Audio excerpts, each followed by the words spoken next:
synchronized by the 82nd Airborne Division, are in the air 24 hours a day providing defensive overwatch for the enhanced security area and its approaches that I discussed.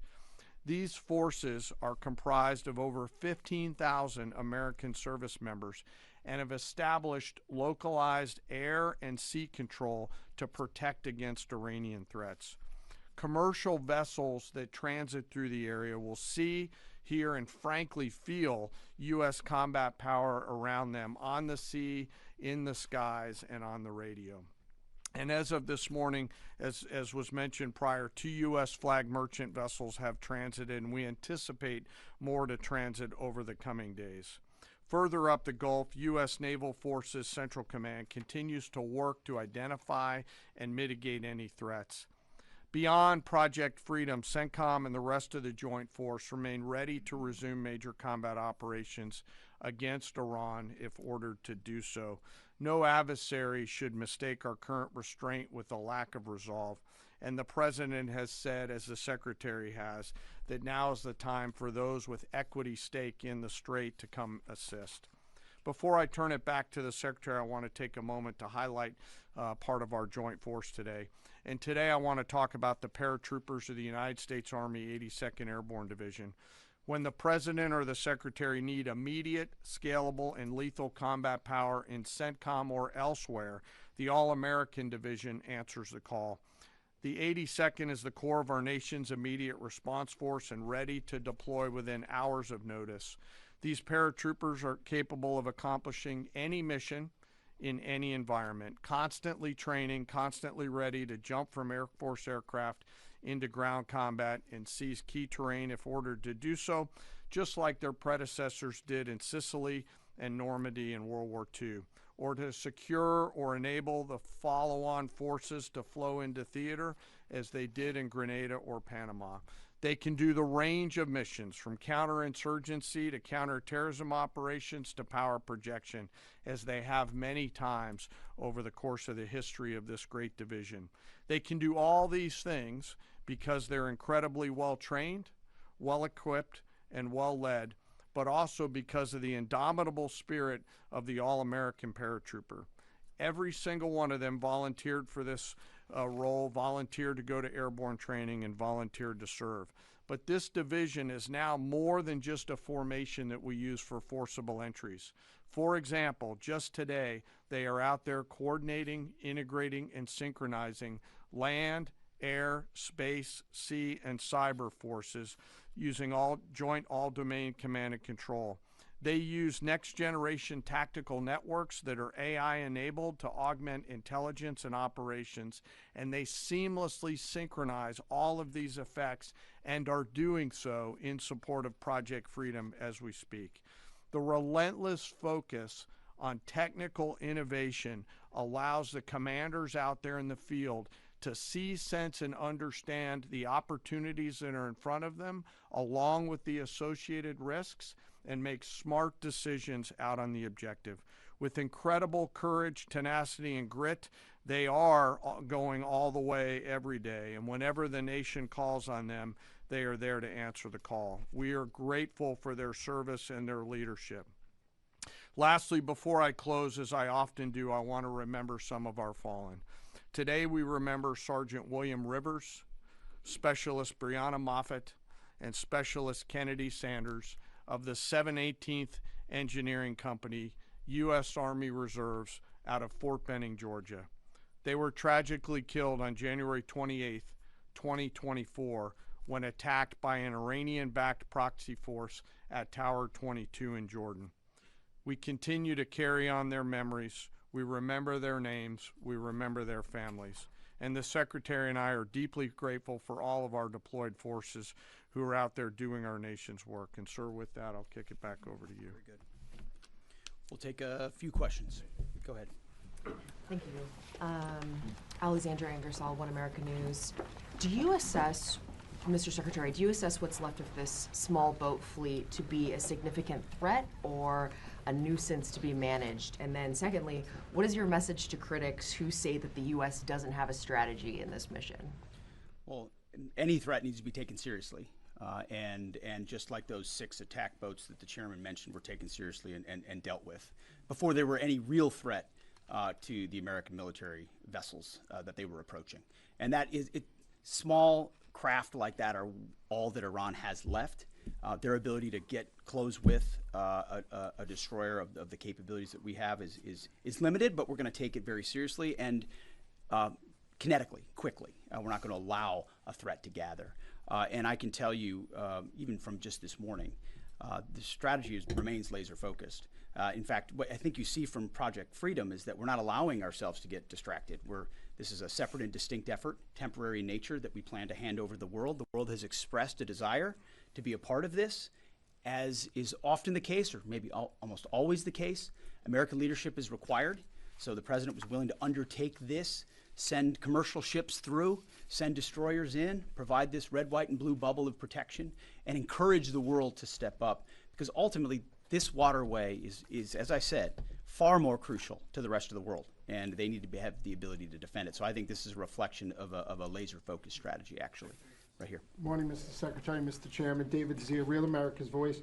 I wanted to ask you, of any of the fast boats that have been either sunk or identified, are there any armaments larger than, say, small, AK-47 type stuff, or any anti-ship cruise missiles identified? And my second question is, if there's a divide between the IRGC and Tehran, is there a way to get Tehran to agree to let us go after the IRGC that is doing these attacks without violating the ceasefire? Well, right now, anything coming at our crafts, regardless of what's on it, has to be defended against, and that's the case. I don't know what the exact armaments that were on those fast boats. Small arms, nothing significant on the fast boats. Rifles or small machine guns. There were some small coastal cruise missiles shot down as well. So there's some frothiness in the beginning aspects of this that were dealt with very directly by our destroyers, and we're communicating both overtly and quietly to the Iranians to allow this defensive operation to happen on behalf of the world. There are some actions the IRGC takes sometimes that are outside the bounds of what maybe Iranian negotiators would like. That's their job to rein that in and ultimately create a condition for a deal, right? That's not something I talked about in these remarks, but that's happening in real time. Iran has an ability to make that deal, but what we're demonstrating with Project Freedom is they don't control the strait. I mean, we know Iran is embarrassed by the fact that our blockade is holding, and we can run ships through, and we're going to help the world run ships through. And if they hold it at issue, the whole world knows who's doing it. It's not us. We're willing to open it up. It's Iran, and that creates a dilemma for them. We hope they make a deal. Yes. Thank you, sir. My first question is for General Kane. Mary Margaret with the Daily Wire. You said that the attacks by Iran so far are below the threshold of restarting major combat operations. What is that threshold? And then for Secretary Hegseth, are there still concerns about mines in the strait? And can you kind of clarify these reports of kamikaze dolphins that we've heard about? I haven't heard the kamikaze dolphin thing. It's like sharks with laser beams, right? The threshold of restarting is a political decision above my pay grade. What I'll say is it's low harassing fire right now. It feels like Iran is grasping at straws to try to do something across the southern flank. To your question, David, their command and control structure remains very fractured, and I think they're struggling to maintain control down echelon at the edge, but it's still pretty low-level kinetics at this point in time. And I can't confirm or deny whether we have kamikaze dolphins, but I can confirm they don't. Ultimately, any follow-on effort, if there are mines identified, would be something that some of our units could undertake or the world could undertake. But right now we know we have a lane of safe passage that commercial shipping can flow through. Thank you, Secretary Hegseth. Last 24 hours or so, Iran's fired at us. We fired at Iran. Just going to ask you more directly, is the ceasefire over? No, the ceasefire is not over. Ultimately, this is a separate and distinct project. And we expected there would be some churn at the beginning, which happened. And we said we would defend and defend aggressively, and we absolutely have. Iran knows that. And ultimately, the president's going to make a decision whether anything were to escalate into a violation of a ceasefire. But certainly we would urge Iran to be prudent in the actions that they take to keep that underneath this threshold. This is about the straits. This is about freedom of navigation. This is about international waterways. This is about free flow of commerce, all the things that happened before, and only Iran is contesting. So right now the ceasefire certainly holds, but we're going to be watching very, very closely. Absolutely. Secretary Hickson. James, go ahead. Mr. Secretary, thank you. General, thank you. I want to first express my gratitude and admiration for the work you do and for everyone involved in our armed forces, and also for the accomplishments of Operation Epic Fury, which I think are too often dismissed too lightly. But those accomplishments don't obscure, I think, a central default that has occurred here, and I would like you both to address it. On the first day of this conflict, President Trump addressed the Iranian people directly and said, when we're finished, take over your government. It'll be yours to take. And then on the 7th day of the conflict, in a Truth Social post, the president said, quote, there will be no deal with Iran except, all caps, exclamation mark, unconditional surrender. What happens to that pledge to the Iranians?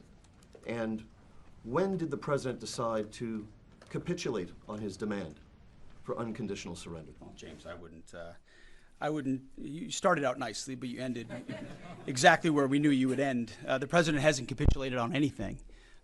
He holds the cards, we maintain the upper hand, and Project Freedom only strengthens that hand.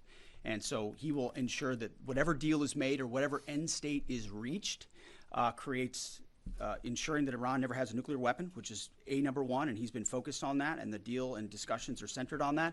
And what the Iranian people take advantage of after the fact is up to them, and he's been very clear about that. And maybe you do it now, maybe it happens later, but ultimately he's also been clear, we're not going to entangle this into some nation-building project.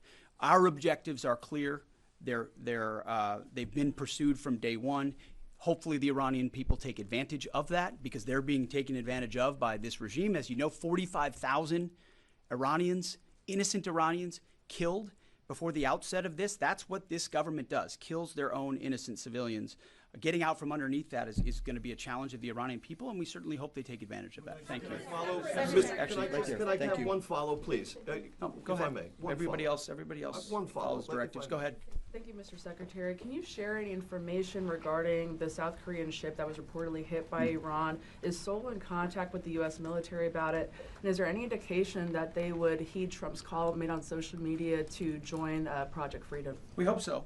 We're in contact with that ship, CENTCOM, I should say, and the Maritime Coordination Forces are in touch. And I think targeting like that is a reflection of the indiscriminate nature of what Iran is doing. We hope South Korea would step up, just like we hope Japan would step up, just like we hope Australia would step up, just like we hope Europe steps up. But we're not waiting for them to do so. We're looking to set the conditions to hand to them. But the president was clear in his truth message that, hey, this is your ship. You should take part in helping to defend it. We very much hope they do. James, go ahead. Mr. Secretary, in terms of new U.S. intelligence reports suggest that the timeline for the war in Iran to get a nuclear weapon has not changed since last summer, still at 9 to 12 months. Is that intelligence wrong? How can this be after so much bombing? And for General Kane, going on back onto what you're talking about, the Strait of Hormuz, the president recently said that the blockade is even more effective than bombing. So why didn't we start the campaign with the blockade? And initially, how many planned ships do you plan to escort or take through commercial ships to the Strait of Hormuz today or in the coming days? Well, we don't discuss the specifics about intel, and anybody that does shouldn't be, and I can't confirm or deny whether that is indeed correct. Speculation, as far as I'm concerned, coming from you. But ultimately, what Operation Midnight Hammer did in the obliteration of those facilities was set back their program. And then, because of the efforts of that 12-day war, the president was able to recognize that this threat, while they continued to seek nuclear capabilities, their will was still there to seek a nuclear bomb. Ultimately, they were creating a conventional umbrella of so many missiles and so many capabilities that no one would want to challenge them. Think of the North Korea. This is the North Korea strategy. We have so many conventional capabilities, you won't do something about it, and underneath that, we're going to develop more nuclear capabilities. So the will was still there. President Trump had the courage to say we have to dismantle and take on those conventional capabilities.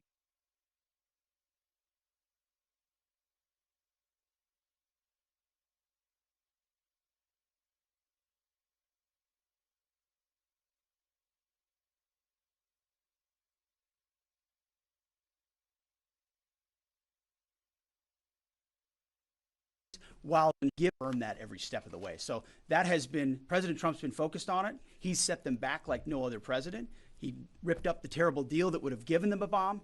He took care of it in Midnight Hammer. We're watching it right now, and ultimately feel good about the fact that the end state will ensure that Iran never has a nuclear weapon. Go ahead. Sir, I'll let CENTCOM talk to the number